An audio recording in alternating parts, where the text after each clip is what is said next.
नमस्कार, मैं मनीष पटेल आप सभी का मंत्रा ट्यूटोरियल्स के ऑनलाइन प्लेटफॉर्म पे स्वागत करता हूं। आज लोक प्रशासन में हम अगला टॉपिक देखेंगे, लोक प्रशासन की अध्ययन प्रणाली या पद्धति या लोक प्रशासन के अध्ययन के उपागम या दृष्टिकोण।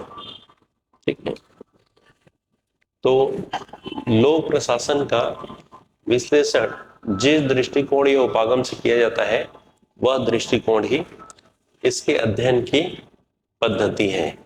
लोक प्रशासन के विकास के साथ साथ इसके अनेक उपागम प्रचलित हुए जिनकी अपनी विशेषताएं हैं। यद्यपि इन उपागमों के अपने नजरिए रहे तथापि उनमें से कुछ के मध्य वैचारिक समानता भी रही जिनके आधार पर इन्हें निम्न समूहों में वर्गीकृत किया जाता है। तो लोक प्रशासन की जो अध्ययन प्रणाली है, अध्ययन पद्धति है, उपागम है, इनको निम्न वर्गों में रख सकते हैं, विभाजित कर सकते हैं। पहला जो वर्ग है परंपरावादी विचारधारा या परंपरावादी उपागम, दूसरा है व्यवहारवादी दृष्टिकोण या उपागम, तीसरा है व्यवस्थावादी उपागम या दृष्टिकोण या विचारधारा, चौथा है संरचनात्मक कार्यात्मक उपागम या विचारधारा। तब इनको एक एक करके देखते हैं। पहला है परंपरागत विचारधारा। परंपरागत विचारधारा को संरचनात्मक या औपचारिक दृष्टिकोण के नाम से भी जाना जाता है। इसके प्रमुख जो समर्थक विद्वान हैं वो एल.डी. वाइट, विलोबी और एंडरसन हैं। इस उपागम के अंतर्गत लोक प्रशासन के अध्ययन के लिए जो पद्धतियां अपनाई जाती हैं उनको आगे देखते हैं। पहला है ऐतिहासिक पद्धति, दूसरा है कानूनी पद्धति, तीसरा है विषय वस्तु पद्धति, चौथा वैज्ञानिक पद्धति, पांचवा जीवन वृत्तात्मक पद्धति और छठवां जो है राजनीतिक पद्धतियां हैं। तो ये जो परंपरागत उपागम के अंतर्गत 6 पद्धति हैं, 6 अध्ययन की पद्धतियां हैं, इनको एक एक करके देखते हैं हम। पहला है ऐतिहासिक पद्धति। ऐतिहासिक पद्धति है ये जो है मूलतः सामाजिक विज्ञानों की अध्ययन पद्धति है। इसमें जो है ऐतिहासिक पद्धति में वर्तमान जो संस्थाएं हैं इनके स्वरूप का अध्ययन अतीत की स्थिति के आधार पे किया जाता है। जैसे जो भारत में सचिवालय का जो वर्तमान स्वरूप है, भारत में वर्तमान जो सचिवालय का जो वर्तमान स्वरूप है वो अतीत में किन किन विकास प्रक्रियाओं से होकर गुजरा है और किन किन का गुजर कर अभी तक वर्तमान स्थिति में पहुंचा है, ये किससे ज्ञात होगा? ऐतिहासिक पद्धति से होगा। ठीक है, मतलब जो भी संस्था है उसका पास्ट कैसे रहा है या जो अब तक किन किन विकास प्रक्रियाओं से होकर वो गुजरा है, इसका अध्ययन करना है तो हमें किस पद्धति का इस्तेमाल करना पड़ेगा? ऐतिहासिक पद्धति का इस्तेमाल करना पड़ेगा। दूसरा है कानूनी पद्धति। इसमें देखा जाता है कि किन संवैधानिक व प्रशासनिक कानूनों के परिणाम स्वरूप लोक प्रशासन की वर्तमान संस्थाएं अस्तित्व में आई। कोई भी जो संस्था है उसकी स्थापना किन संवैधानिक प्रावधानों के तहत किया गया या किन प्रशासनिक कानूनों के तहत किया गया, ये देखा जाता है कानूनी पद्धति में। ये जो इस पद्धति का प्रयोग लोक प्रशासन के अध्ययन के लिए पश्चिमी यूरोप में किया जाता है। ठीक है, तीसरा है विषय वस्तु पद्धति। ये जो पद्धति है ये लोक प्रशासन में अध्ययन करने के लिए सामान्य तकनीकों के बजाय विशेष सेवाओं पर को अध्ययन के लिए चुनती है। जैसे पुलिस, सुरक्षा, शिक्षा, कृषि इत्यादि का पृथक पृथक अध्ययन किया जाता है इसमें। मतलब जो विषय वस्तु है उसको चुनती है अध्ययन के लिए। ठीक है, ये पद्धति जो है भारत व इंग्लैंड में लोकप्रिय है। फिर इसके बाद आती है वैज्ञानिक पद्धति। इसका जो विकास है फ्रेडरिक टेलर द्वारा किया गया। ये एक अमेरिकी पद्धति है जो निजी क्षेत्र से लोक प्रशासन में आया।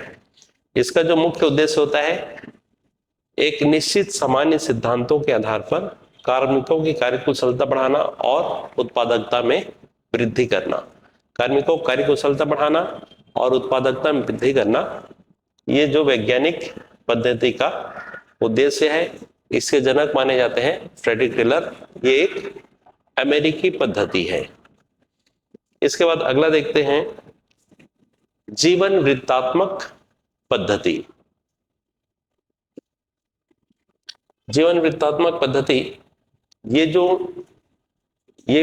इसे जो है जीवन वृत्तात्मक पद्धति को संस्मरणात्मक उपागम भी कहते हैं।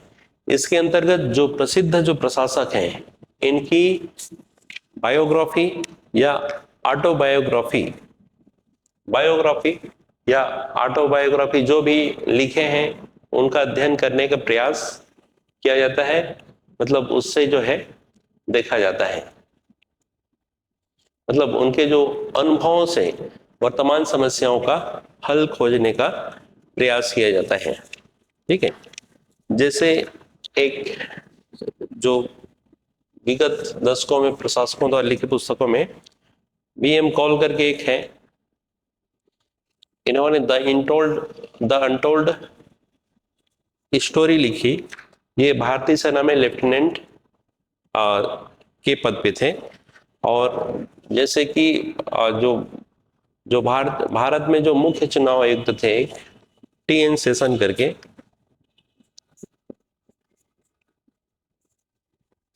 T.N. इनकी जो ऑटोबायोग्राफी है उसका नाम है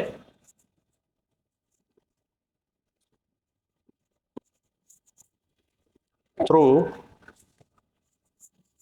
the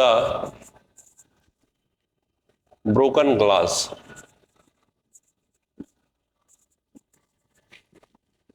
through the broken glass, ये भारत के पूर्व जो मुख्य चुनाव आयुक्त हैं T.N. सेशन, उनकी ऑटोबायोग्राफी है। तो ये जो जीवन वृत्तात्मक पद्धति है, इसमें जो पहले के जो प्रसिद्ध प्रशासक हैं, इनके अनुभवों के आधार पर, अनुभव को जो इनने बुक में लिखा है, उससे वर्तमान समस्या का हल खोजने का प्रयास किया जाता है। ये जीवन वृत्तात्मक पद्धति है। ठीक है, यह इंग्लैंड अमेरिका में काफी लोकप्रिय है और विगत दशकों में भारत में भी ये देखने को मिल रहा है। इसके बाद राजनीतिक पद्धति। इस पद्धति में जो प्रशासकीय समस्याओं का हल राजनीतिक परिप्रेक्ष्य में किया जाता है, क्योंकि जो कहना चाहिए प्रशासनिक समस्या राजनीतिक समस्या के ही अंग होते हैं। ठीक है, इस प्रकार देखेंगे कि लोक प्रशासन के अध्ययन के लिए ये जो है एक आदर्श पद्धति को प्रस्तुत करता है। ठीक है, इसकी कमियां ये है कि ये मानवीय तत्व एवं अनौपचारिक पद्धति की उपेक्षा करता है। ये एक औपचारिक है। ठीक है, ये एक पद्धति जो है औपचारिक है, आदर्शात्मक है। इसे मानवीय तत्व और अनौपचारिक पद्धति की कमी है, यह उपेक्षा करता है। इन्हीं कमियों ने आगे चलकर जो व्यवहारवादी उपागम है या दृष्टिकोण है, इसको जन्म दिया। जो परंपरावादी उपागम है, इसकी कमियों से ही व्यवहारवादी उपागम का जन्म हुआ। व्यवहारवादी उपागम या जो दृष्टिकोण है, इसका जन्म हुआ। ठीक है, तो लोक प्रशासन के क्षेत्र में व्यवहारवादी या व्यवहारवादी उपागम जो है परंपरावादी उपागम की प्रतिक्रिया के रूप में सामने आए। इसका जन्म जो है लोक प्रशासन का जो विकास है, लोक प्रशासन के विकास के तीसरे चरण में, मतलब 1938 से 1947, इस बीच में सेकेंड वर्ल्ड वॉर के बाद हुआ। और इस विचारधारा के प्रमुख विद्वान हैं साइमन, रिक्स, फेरेलहेडी, विडनर। ठीक है, ये इस विचारधारा के प्रमुख विद्वान हैं। ये दृष्टिकोण है व्यवहारवादी दृष्टिकोण, संगठन में मानव व्यवहार पर ध्यान केंद्रित करता है। इस दृष्टिकोण के अनुसार संगठन जो है कैसा होना चाहिए के स्थान पर कैसा है, मतलब व्यवहार में वो कैसा है, ठीक है, कैसा होना चाहिए के स्थान पर संगठन कैसा है, ये ज्यादा महत्वपूर्ण है ना। यह दृष्टिकोण लोक प्रशासन के अध्ययन हेतु 4 पद्धतियां अपनाता है। पहला है मनोवैज्ञानिक पद्धति। ये जो मनोवैज्ञानिक पद्धति है, इसका प्रयोग प्रशासन के क्षेत्र में सबसे पहले मेरी पॉर्कर फालेट ने किया था। उन्होंने बताया था कि व्यक्ति की जो बना स्थिति है, आचार व्यवहार है, पूर्वाग्रह है, उसके प्रशासनिक व्यवहार को किस तरीके से प्रभावित करता है। ठीक है, वस्तुतः जो है ये पद्धति जो है लोक प्रशासन को मनोविज्ञान से जोड़ता है। ठीक है, मतलब मनोवैज्ञानिक पद्धति मतलब व्यक्ति की मना स्थिति, उसका आचार व्यवहार है, पूर्वाग्रह है, किस तरीके से प्रशासनिक व्यवहार को, उस व्यक्ति के प्रशासनिक व्यवहार को किस प्रकार प्रभावित करता है, इसका अध्ययन इसमें किया जाता है मनोवैज्ञानिक पद्धति में। दूसरा है केस पद्धति, केस या प्रकरण। ठीक है, इसका जो विकास है ये सबसे पहले अमेरिका में हुआ। इसमें प्रशासन की किसी समस्या का अध्ययन जो है एक केस के रूप में किया जाता है, केस स्टडी के रूप में किया जाता है। अर्थात जो भी समस्या विद्यमान है उसकी परिस्थितियां दिखाई जाती है और तर्क के आधार पे निर्णय लिए जाते हैं। ठीक है, इसके बाद है सांख्यिकी परिमाण पद्धति। इसमें जो है तथ्य एवं आंकड़ों के, ये जो है तथ्य एवं आंकड़ों पर आधारित होती है। इसमें परिणामों को मापा जाता है। इसका लोक प्रशासन में उपयोग रिडले और साइमन ने किया। सांख्यिकी परिणाम पद्धति का, चूंकि जो है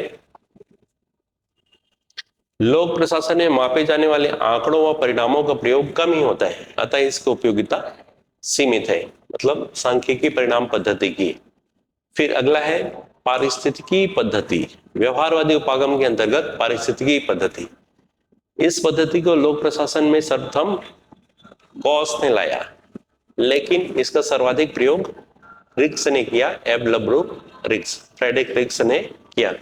इसमें प्रशासन का अध्ययन उसकी पारिस्थितिकी वातावरण के संदर्भ में किया जाता है। ठीक है, फिर इसके बाद अगला जो उपागम है लोक प्रशासन के अध्ययन के संबंध में, वह है संरचनात्मक कार्यात्मक उपागम। संरचनात्मक कार्यात्मक उपागम जो है, इस उपागम के अनुसार किसी भी प्रशासनिक व्यवस्था के अध्ययन के लिए उसकी विभिन्न संरचनाओं एवं उनके द्वारा संपादित किए जाने वाले भिन्न भिन्न कार्यों का अध्ययन आवश्यक है। इस उपागम का प्रयोग विकास प्रशासन और नौकरशाही के अध्ययन के लिए किया जाता है। संरचनात्मक कार्यात्मक उपागम का अध्ययन। फिर इसके बाद है व्यवस्था उपागम। व्यवस्था उपागम के जो प्रतिपादक हैं ये चेस्टर बर्नार्ड हैं। इन्होंने प्रशासनिक संगठन को एक व्यवस्था के रूप में देखा जो कि मानवीय क्रियाओं से मिलकर बनती है और उसके जो सदस्यों के समन्वित परिणाम होते हैं। इन्होंने जो है संगठन को, प्रशासन को एक व्यवस्था के रूप में देखा जो अपने आसपास की जो उप व्यवस्थाएं हैं उससे प्रभावित होती हैं। इस उपागम के विकास जो है 1950 के बाद हुआ था। 1950 के बाद इस उपागम का विकास हुआ। यह उपागम मानता है कि जिस प्रकार जो है शरीर के एक अंग दूसरे अंग से प्रभावित होता है ना, जुड़े होते हैं, जिस प्रकार तंत्रिका तंत्र, कंकाल तंत्र इत्यादि शरीर की उप व्यवस्थाएं हैं, उसी प्रकार प्रशासनिक संगठन के अंतर्गत तकनीकी, आर्थिक, सामाजिक सभी उप व्यवस्थाएं हैं। ये जो उप व्यवस्थाएं हैं एक दूसरे को प्रभावित करती हैं। तो ये जो लोक प्रशासन के अध्ययन से संबंधित जो उपागम है वो हो गए। तो निष्कर्षक रूप में कह सकते हैं कि लोक प्रशासन के क्षेत्र की व्यापकता के कारण कोई भी एक उपागम जो है लोक प्रशासन के अध्ययन के लिए पर्याप्त नहीं है, क्योंकि प्रत्येक उपागम की कुछ न कुछ सीमाएं हैं। ठीक है, यह काल और परिस्थितियों पर की मांग पर निर्भर करता है कि किस दशा में कौन सा उपागम उपयोगी होगा। मतलब ये नहीं कर सकते कोई एक उपागम श्रेष्ठ है, समय परिस्थिति के हिसाब से इसका निर्णय लेना होगा कि किस परिस्थिति में कौन सा उपागम उपयोगी है। यहां से पूछे जाने वाले संभावित प्रश्न, लोक प्रशासन के अध्ययन के विभिन्न उपागमों की या अध्ययन प्रणालियों की विवेचना कीजिए। इसमें आपको पूरा लिखना पड़ेगा शॉर्ट में करके। लोक प्रशासन के अध्ययन पद्धतियां कौन कौन सी हैं, इसमें नाम बताना पड़ेगा, खाली 4 नंबर पे है तो। फिर अगला है लोक प्रशासन के अध्ययन की परंपरागत उपागम की विवेचना कीजिए। तो जो परंपरागत उपागम है उसको लिखना पड़ेगा इसमें। लोक प्रशासन के व्यवस्थावादी उपागम की विवेचना कीजिए, तो केवल व्यवस्थावादी को लिखना है यहाँ पे। लोक प्रशासन की व्यवहारवादी उपागम की विवेचना कीजिए, यहाँ पे व्यवहारवादी। फिर संरचनात्मक कार्यात्मक उपागम की विवेचना कीजिए। ठीक है,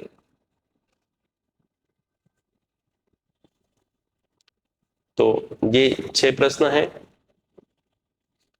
इनका प्रैक्टिस करिएगा। ये संभावित हैं, ये पूछे जा सकते हैं।